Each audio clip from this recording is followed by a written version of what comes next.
마태에게 이제 날 쫓으라 하신 다음에 그다음에 마태의 집으로 가세요. 그가 이제 송별을 하는 거죠. 예수님이 쫓으라 그랬으니까 이제 따라가는데 다 처분하고 그래서 자기 지인들 모아놓고 예수님 이제 신방을 받아요. 세리 그러면 그 당시에 유태인들의 피를 빨아먹는 같은 민족을 좀 보듬어주고 이렇게 해야 되는데 그들의 세금을 뽑아가지고 그래서 예수님의 제자들 중에 죄인 그러면 아주 마태 아주 대표적인 사람이죠. 근데 예수님께서 그 자리에 묻혀서 계실 때 도움이 돼요? 이미지에 밖에서 바리새인들이 너희 선생은 지금 죄인들하고 식사를 하냐? 이렇게 하니까 우리 예수님 그걸 들으셨어요. 그때 하신 말씀이 하나님께서는 인애를 원하시지 긍휼을 원하시지 제사를 원하는 게 아니다. 더 배우고 알아. 너희들이 성경을 율법을 모르는 거야. 성경 전체가 하나님의 사랑 긍휼에 관한 거잖아요. 안녕하세요. 안녕하세요. 네, 저는 4주간 4인 4색 용서라는 주제로 강의하고 있는 대학연합교회 김영민 목사입니다. 네, 오늘도 은혜 받을 준비가 되셨죠? 네. 지난번에 용서, 다시 말하면 예수님이 제자들에게 오셔서 어떻게 그들을 품으셨는가에 대해서 나누었습니다. 맞습니다. 예수님은요, 이 상에 뭐하러 오셨냐? 용사로 오셨다. 아멘. 용사로 오셨다. 예수님은 하찮은 사람 없습니다. 네. 사람 차별 없으시고요. 네. 거라사인 그 귀신 들린 사람 말입니다. 네. 그 사람을 찾아서도 그 풍랑 속을 뚫고 찾아가셨습니다. 삭개오, 정말 그 사람은 스스로를 가슴을 치면서 하늘을 감히 쳐다볼 수 없어서 큰 목이 메어서 울고 있었던 그 죄인인데 삭개오에게 내가 너희 집에 유해야 되겠다. 참 주님 쿨하세요. 네. 예수님의 제자들 중에 죄인 그러면 아주 마태 아주 대표적인 사람이죠. 예수님께서 제자들을 찾아오셨을 때 평강 있을지어다 그대로 꼬꾸라지면서 나의 주 나의 하나님 My Lord, My God. 예수님께서 또 마태복음 9장 9절에 이하에 보면 마태에게 이제 날 쫓으라 하신 다음에 그다음에 마태의 집으로 가세요. 네. 그가 이제 송별을 하는 거죠. 예수님이 쫓으라 그랬으니까 이제 따라가는데 다 처분하고 그래서 자기 지인들 모아놓고 예수님 이제 신방을 받아요. 근데 그분들하고 같이 식사를 하니까 근데 마태의 친구를 해봐야 다 고만고만한 사람들이에요. 네. 세리 그러면 그 당시에 그 유태인들의 피를 빨아먹는 그 식민 통치 아래서 같은 민족을 좀 보듬어주고 이렇게 해야 되는데 그들의 세금을 뽑아가지고 막 통행세 푹푹 찔러본 다음에 이건 뭐야? 이건 뭐가 있는 것 같아? 이러면서 뒷돈 탱기고 이런 사람이었거든요. 그래서 예수님의 제자들 중에 죄인 그러면 아주 마태 아주 대표적인 사람이죠. 근데 예수님께서 그 자리에 묻혀서 계실 때 도움이 돼요? 이미지에? 안 되죠. 예수님은 당신의 신변을 돌아보지 않는 분이에요. 정말 자유하신 분이에요. 밖에서 바리새인들이 너희 선생은 지금 죄인들하고 식사를 하냐? 이렇게 하니까 우리 예수님 그걸 들으셨어요. 그때 하신 말씀이 하나님께서는 인애를 원하시지 긍휼을 원하시지 제사를 원하는 게 아니다. 더 배우고 알아. 너희들이 성경을 율법을 모르는 거야. 성경 전체가 하나님의 사랑 긍휼에 관한 거잖아요. 예수님은 참 뭐라 그럴까 꼭 그 자리에 있지 않아도 되는데 저 같은 사람 이렇게 피해갈 건 피해가거든요. 근데 주님은요 그렇지 않으세요. 꼭 같이 가지 않아도 되는데 같이 가주시는 분이요. 그걸 친구라고 합니다. 예수님께서 제자들을 찾아오셨을 때 평강 있을지어다 라고 말씀하셨다고 그랬죠? 네. 다시 또 이어갈게요. 요한복음 20장 24절에 보니까 말입니다. 디두무라 하는 도마 있을 때 또 찾아오셨어요. 근데 그때도 주님은 어떤 루틴이 있어요. 규칙이 있어요. 평강 있을지어다? 아니 그전에도 제자들한테 그랬는데 똑같이 얘기하시는 거예요. 왜냐하면 도마는 마음속에 의심이 있었어요. 그래서 자기가 손으로 직접 만져보고 옆구리에도 손을 넣어보고 이래야만 믿겠다고 그랬어요. 근데 예수님이 다 들으셨어요? 그대로 얘기할 때 가슴이 철렁 내려앉았겠죠. 아니 어떻게 하셨지? 우리 주님은 항상 우리 얘기를 들어주시는 분이에요. 우리가 심판받는 것도 하늘나라 갔을 때 우리가 무엇을 말하느냐, 그게 바로 우리 심판의 기준이 아니겠습니까? 예수님께서 그래 말씀하시면서 보지 않고 믿는 자가 복이 있도다. 요한복음 20장 보면 정말 드라마틱합니다. 한번 그림으로 그려보세요. 여러분 상상력을 가지고 그대로 꼬꾸라지면서 나의 주 나의 하나님. 영어 써서 죄송해요. My Lord, My God. 그때부터 도마는 정말 제대로 된 주님과 1:1 관계 속에서 개념적 신앙이 아니라 정말 주님과의 그런 그 로드십, 바로 그 제자도의 길을 걸어가게 된단 말이에요. 예수님이 이렇게 직접 찾아가서 만나주셨다면 이제 제자들이 좀 직선길로 가면 좋은데 그렇게 하질 못했어요. 그렇게 하고서는 디베라 바다로 나가가지고 형님 되는 베드로가 우리는 물고기나 잡으러 가야 되겠다. 그런데 이때 몇 명의 제자들이 쫓아갑니까? 아십니까? 모르십니까? 제가 알려드리려고 여기 있잖아요. 7명의 제자들이 주렁주렁 쫓아갑니다. 고향으로 가자니 뭘 벌어놓은 것도 없고 가서 뭘 얘기할 만한 게 없는 거예요. 자기 스승은 돌아가시고. 그러니까 우왕좌왕 허둥지둥 제자들이 또 물고기 잡으러 가겠다고 그러고서는 따라 나섰는데 밤새도록 이 낚시질을 했지만 어망을 풀고 잡으려고 했지만 잡혔어요? 아무것도 잡지 못했어요. 영적으로도 하나님과의 관계가 지금 무너져 있는데 비즈니스도 안 되는 거예요. 끝이 안 보이는 거예요. 여러분들 우리도 그럴 때 있잖아요. 야, 끝이 안 보이네. 정말 되는 일이 없네. 제자들이 딱 그 상황이었어요. 그들 속에는 예수님에 대한 말씀에 대한 지식이 있죠. 첫 번째 문 열면 할 수 있거든이 무슨 말이냐? 믿는 자에게 능치 못하면 없느니라. 또 두 번째 방을 내면의 방이에요. 열고 들어가면 구하라 그러면 주실 것이요, 찾으라 그러면 찾아질 것이요, 문을 두드리라 그러면 열릴 것이라. 그런데 세 번째 문을 확 열었을 때 내 심령 속 가장 깊은 곳에는 실패에 대한 두려움이 있는 거예요. 제자들은 예수님 이제는 더 이상 안 보이니까, 예수님이 자기네들과 더 이상 같이 가주는 관계가 아니니까. 물론 예수님 항상 같이 계시죠. 그러나 옛날같이 이렇게 육신으로 계시는 게 아니니까 제자들은 항상 불안한 겁니다. 그때 예수님께서 오셨어요. 배 우편으로 그물을 던져라. 예수님께서 내가 널 용서한다 그러면 용서 받아야 되는 거고, 내가 널 치유한다 그러면 치료되는 거고, 물고기 버르고 몰려들어라 그러면 다 유턴해 갖고 돌아오는 거예요. 가다가 다 유턴해 가지고 그물 속으로 쇽쇽쇽쇽 다 들어갔어요. 그렇게 해서 153마리. 요한이 주시다 그랬는데 뛰어드는 건 베드로였어요. 저같이 O형인가 봐. 오버형.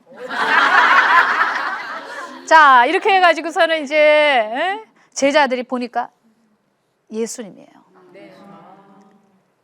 근데 이 도마가 나의 주 나의 하나님 한 부분하고 요한이 주시다 한 부분하고요, 저는 이게 뭔가 같이 가는 느낌이에요. 왜냐하면 제자들이 예수님을 쫓아간 것은 그동안 뭐 대단했지, 예수님 쫓아다니면 인기가 막 먹을 것도 주고 이 사람들이 메시아다 그러고 호산나 환영을 해주고 그랬어요. 그리고 우쭐했지, 막 기적을 보니까. 그런 공명심이 있었어요. 그러니까 예수님을 쫓아간 것은 정말 주님과의 1:1의 관계 속에 나의 주 나의 하나님의 관계가 아니라 바로 바깥에서 채워지는 거. 기적, 공명심, 그리고 주님하고 따뜻 쫓아다니면서 우쭐한 이런 것들. 그런데 그런 것들이 결국은 나중에 이런 핍박이 오니까 그냥 한 번에 다 무너져 버리고 마는 거예요. 우리는 여기서 분명히 알아야 돼요. 예수님의 제자들처럼 우리가 쫓아가는 게 개인의 음성. 주시다 했을 때 그때 제자들은 다 각자의 음성으로 들은 거예요. 물론 예수님은 12명 제자들, 이제 가룟 유다 빼고 그 제자들이 이렇게 쫓아다니면서 외명적인 이런 개념 신앙. 와, 주님 쫓아다니까 좋다. 그러나 이것이 자기 것은 아니었던 거예요. 신앙도 자기 것이 있어야 돼요. 그게 바로 도마가 나의 주 나의 하나님이에요. 여러분, 나의 주 나의 하나님이라고 하는 것은 뭘 의미합니까? 너희들이 그냥 좋아서 쫓아온 게 아니야. 내가 너희를 부른 거고 내가 시작한 거야. 주님이 시작했다는 것은 주님이 책임진다는 거 아닙니까? 걱정하지 말라는 거 아닙니까? 그런데 제자들이 어느 순간 그걸 다 잃어버리고 그냥 두려움 속에 그냥 캄캄한 속에 이렇게 하고 있는 거예요. 저는요, 바로 얼마 전에, 며칠 전이죠. 저의 하여튼간 이 부끄러운 것을 오늘 여러분하고 좀 나누고 싶어요. 제가 지난주에 4인 4색 시작할 때 제 약함을 자랑해서 그리스도의 능력이 머물고 싶다 그런 얘기했죠. 근데 약함 정도가 아니라 너무 부끄러운 짓을 제가 했어요. 제가 최근에 패치코리아라고 그러는 비영리 단체 하나를 만들었어요. 그것은 이제 교회 안에서 하는 운동이 아니고 세상에 나가가지고 기독교적인 DNA를 가지고 그들과 소통할 수 있는 언어로 봉사를 하는 거예요. 제가 4인 4색에서 나중에 시간 있으면 좀 소개해 드릴게요. 근데 아무튼 그 일을 하는 일에 주변 사람들이 목사님 이거 너무 기독교생 내면요 세상 사람들이 이거 뭐 전도하려고 그러는 거야, 이거 뭐 교회에서 목사가 하는 거야, 그러면서 이렇게 발을 빼고 그리고 그래갖고 결국은 찻잔 안에 태풍 마냥 맨날 교계 사람들 모여서 뭐 이렇게 하는, 결국 교회 운동 안에 밖에는 되지 않으니까 목사님 너무 이렇게 색깔을 내면 안 돼요 이렇게 주변에서 많이 걱정을 했어요. 근데 이번에 이제 제가 어린이날 무슨 캠페인을 하는데 거기에다가 이렇게 좀 이렇게 브로셔를 만드는데 패치코리아 대표 김명민 목사 대학연합교회 이렇게 써놨었어요. 그런데 바로 전날 그거 복사하기 전날에 그 담당자에게 윤 팀장님 그 목사라는 말을 빼면 좋겠어. 괜히 이거 사람들 이거 저 세상에서 많은 사람들하고 소통해야 되는데 괜히 목사라는 이 얘기를 듣고 그 다음에 이거 뭐 나는 기독교인이 아니야 나 불교 신자야 이렇게 하고서는 슬슬 빼면 별로 좋을 게 없지 않을까. 그러니까 나중에 우리가 서서히 드러내더라도 좀 빼는 게 좋겠어. 저는 아무 식 없이 그렇게 얘기를 했어요. 그래서 그냥 패치코리아 김영민 목사라고 빼고 김영민 대표 이렇게 했어요. 근데 다음 날 아침이었습니다. 아침이 됐는데 주님께서 제게 고요하고 인자한 음성으로 이렇게 말씀하시는 거예요. 형민아, 너 그렇게 목사가 부끄럽냐? 그러시는 거예요. 너 그렇게 세상에 아부하면 세상이 돌아올 것 같으냐? 갑자기 저는요 그냥 땅바닥에 푹 주저앉아 버렸어요. 네가 그렇게 하면 세상이 예수 믿겠어 하고 돌아올 줄 아느냐고. 네가 그렇게 말하면 세상 사람들이 정말 인격적이야 그러고 돌아올 줄 아냐고. 만약에 네가 목사인 것 때문에 사람들이 발을 뺀다 그러면 거기까지다 그러면 거기까지 하고 말면 되는 거다. 예수님도 십자가 지지 않았냐 중간에. 사도 바울도 자기 갈 길을 다 간 후에 그리고 주님 부르실 때 그때 사명 딱 놓고 천국 갔다. 맞습니다. 사도 바울도 어느 날 이제 호송을 해서 다른 감옥으로 이송되다가 갑자기 바울 선생님 이렇게 급하게 올 줄 몰랐습니다. 이거 저 편지가 왔네요. 이제 준비하셔야 되겠습니다. 그래요. 이제 내가 내 몸에서 자유할 때가 됐나 보네요. 주께서 오시라 하니 이제 나는 이제 안식하러 들어가야 되겠네요. 네, 그동안 애쓰셨어요. 제가 드린 복음 마음에 꼭 간직하시고 예수 믿으세요. 바울은 길 가다가 옆에서 그냥 그 자리에서 참수형을 당했어요. 뭐 베드로처럼 원형 경기장에서 그렇게 그냥 못 패고 돌아간 것이 아니라 수많은 사람들이 있는 상태가 아니라 그냥 길 가다가 갑자기 죽었거든요. 맞습니다. 사명도 그냥 거기까지다 그러면 그만두면 되는 거야. 그리고 사람들이 버림받으면 그냥 버림받으면 되는 거야. 그 다음에 너 죽어라 그럼 그냥 죽으면 되는 거야. 십자가 져라 그럼 십자가 지면 되는 거야. 근데 십자가 안 지려고 하니까 내 안에 높아지려는 마음이 있었던 건지 아니면 사람에 대한 두려움이 있어서 그랬던 건지 어떤 건지 잘 모르겠지만 제 안에 있는 이런 혼돈을 주님께서 정확하게 아주 딱 짚고 지나가셨습니다. 형민아, 너 그렇게 목사가 부끄러우면 내가 아주 목사 배워줄게. 제가 엉엉 울었어요. 주여, 고린도전서 3장 18절에 있는 말씀대로 너희가 속지 말라, 어린 사건자가 되지 말라고 그랬는데 주님, 저는 스스로 속았습니다. 굉장히 똑똑한 척했고 굉장히 똑똑한 척하면서 내가 스스로 이거를 보호할 수 있다고 생각했습니다. 주님, 저는 정말 나의 주, 나의 하나님, 이 고백이 새로 필요한 때입니다. 주께서 배 오른편에다가 그물을 던져라 했을 때 그때 모든 제자들이 각자 1대1로 부름받았다는 것을 깨달았어요. 이 베드로의 이제 루틴이 바뀌기 시작하는 거예요. 제자들처럼 루틴이 만들어지지 않으면 어느 순간 무너질지 몰라요. 제자들이 나의 주, 나의 하나님 다 개인의 소리로 들었어요. 디베라 바닷가에서 주께서 배 오른편에다가 그물을 던져라 했을 때 그때 모든 제자들이 각자 1대1로 부름받았다는 것을 깨달았어요. 제가 해석하는 성경은 그래요. 그리고 이제 주님이 곁에 계시진 않지만 주님이 원하시는 길, 루틴, 그 길대로 쫙 나아갔어요. 여러분들, 베드로는요, 그전에는 다 뭐든지 자기 충동대로 했다. 자기가 하고 싶은 대로 했다고. 예수님 몰라요 그럼 그냥 그렇게 말하고, 또 그냥 도망가려면 도망가고, 제자들이 전부가 그랬어요. 하나같이 다. 여러분들, 저는 사인사색을 통해서 제가 변화받고 싶다 그랬죠? 네. 제가 왜 이런 고백을 하느냐, 사실 이 고백을 엊그저께 주일날도 했어요. 주일날 우리 성도님들에게 제가 이렇게 부패하고 이렇게 인본주의 쓰거든, 한 번만 더 그렇게 하거든 멱살을 끌고 나서라도 강단에서 나를 내려오게 하시오. 아니면 내 스스로라도 멱살을 끌어당겨서 내 강단 밑으로 나를 던지겠으니까. 그러고선 제가 울면서 설교했던 것이 기억이 납니다. 저는 지금 목회를 10수년 동안 해왔고, 그 전에 사우디아라비아에서 6년, 7년 정도 사우디아라비아 선교사 해왔고, 그러니까 20년이 넘게 사역을 했어요. 그렇지만 제 안에 다시 점검해야 될 것을 발견했어요. 그게 바로 나의 주, 나의 하나님이에요. 나로 팬이라는 책이 있습니다. 그 책을 보면 그 저자가 이런 글을 썼어요. 외국분이 쓰셨는데, 마치 요즘에 크리스찬들은 스테디움에 앉아있는 관중처럼, 와, 나 저 선수 너무 좋아해. 또 어떤 뭐 이런 뮤지컬 같은데 영국 관람 가면 나 저 사람, 저 스타 너무 좋아해. 열광하죠. 그러나 쫓아가진 않아요. 자기를 부인하고 쫓아가진 않아요.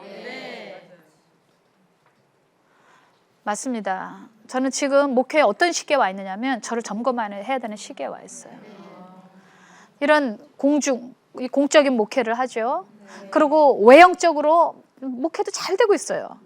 저희 교회는 전 세계 18교회가 있고, 지금 제가 하는 첫 번째 교회는 물론 다 나머지는 독립을 시켰고 또 지금 그러고 있지만, 본성전은 많이 부흥이 돼서 어떤 학교에 큰 강당을 빌려 쓰고 그렇게 하면서 외형적으로는 승리했고, 또 바깥으로 볼 때는 야, 여자 목사로선 저만큼이면 성공한 거 아닌가 이렇게 말을 해요.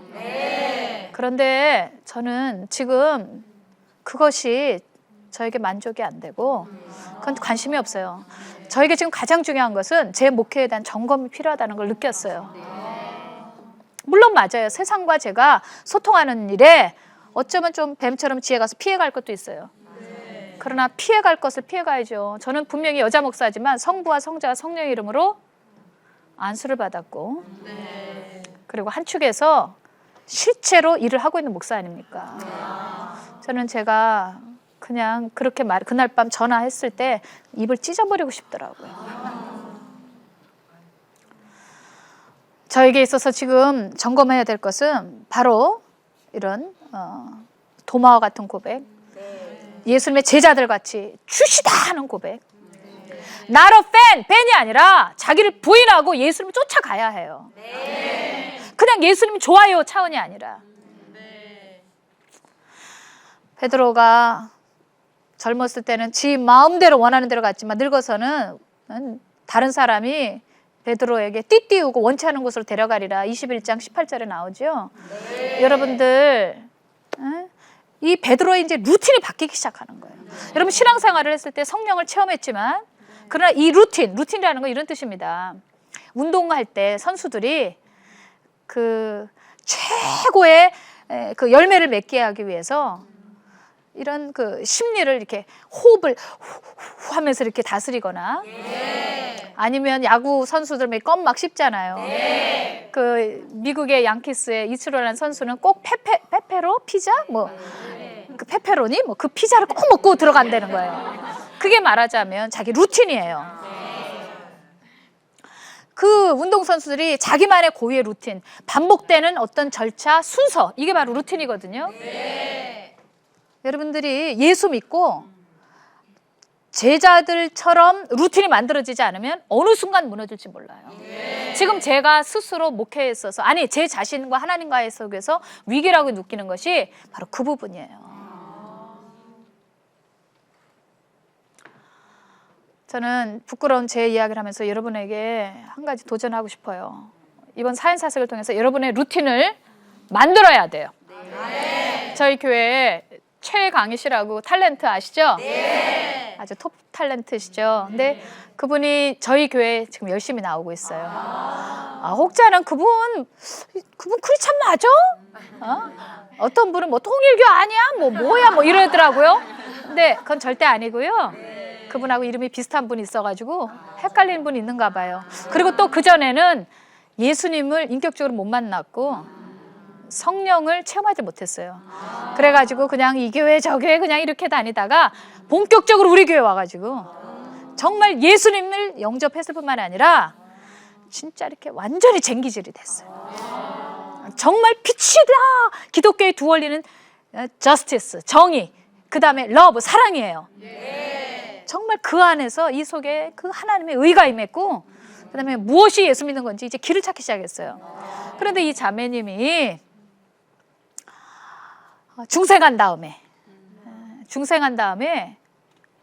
이 루틴을 만들기 시작했어요. 내가 그 자매 간증을 하고 좀 마칠게요.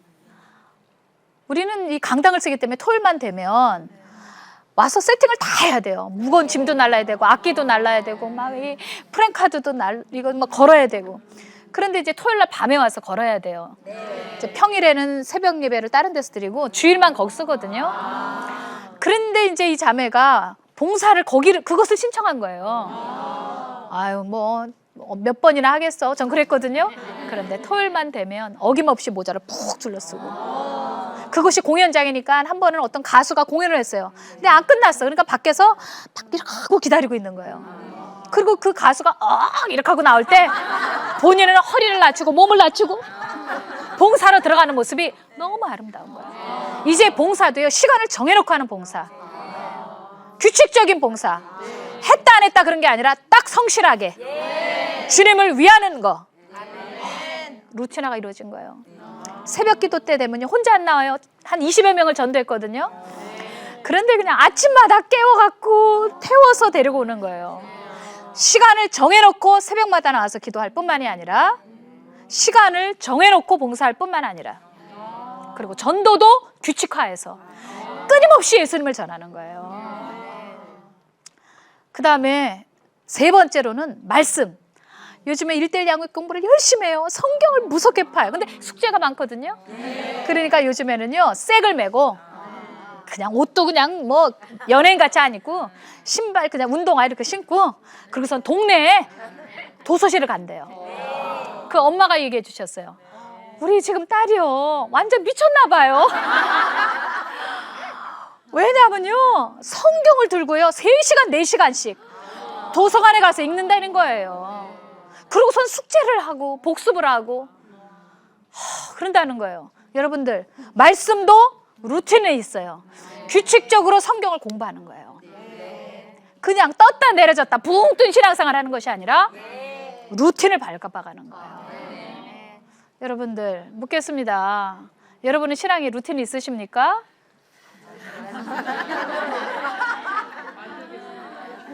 만드시기 바랍니다. 제가 이번에 굉장히 내 스스로 실망했지만 주님께서 말씀을 저에게 주셨어요. 뭐냐면 빌립보서 1장 14절 형제 중 다수가 나의 매임으로 말미암아 주 안에서 신뢰함으로 겁없이 하나님의 말씀을 더욱 담대히 전한다 그랬는데 제가 이제 겁없이 담대하게 세상과 마주해야 되겠다는 결심이 섰고 히브리서 13장 5절에서 6절 그가 친히 말씀하시기를 내가 결코 너희를 버리지 아니하리라 너희를 떠나지 아니하리라 하셨느니라. 그러므로 우리가 담대히 말하되 주는 나를 돕는 자시니 내가 무서워하지 아니하겠노라. 사람이 내게 어찌할꼬. 자, 가장 필요한 것은 뭐냐? 저들이 십자가 앞에 오는 것입니다. 그리고 십자가 앞에서 치유받는 것입니다. 모든 사망과 저주를 온몸으로 받으신 주님, 그분 외에는 어떤 혓바닥에 인간의 혀로는 이루할 수 없는 상황에 와 있습니다. 저들을 빛 앞으로 모시고 와야 합니다. 분노로 가게 하면 안 되고 절망으로 가게 하면 안 되고 그 일에 있어서 우리가 저들과 함께한다. 그런 것은 필요하지만 요즘 뭐 진짜 가짜 막 그냥 따 안 당하려고 뭐 이 단체 저 사람 다 명함내미지 않습니까? 난 세월호 그러는데 여러분 그런 차원으로 가면 안 되고 정말 그들을 위하는 것이 무엇일까를 깊이 우리가 고민해야 될 때라고 생각이 듭니다. 오늘 강의 여기까지 하겠습니다. 네, 수고하셨어요.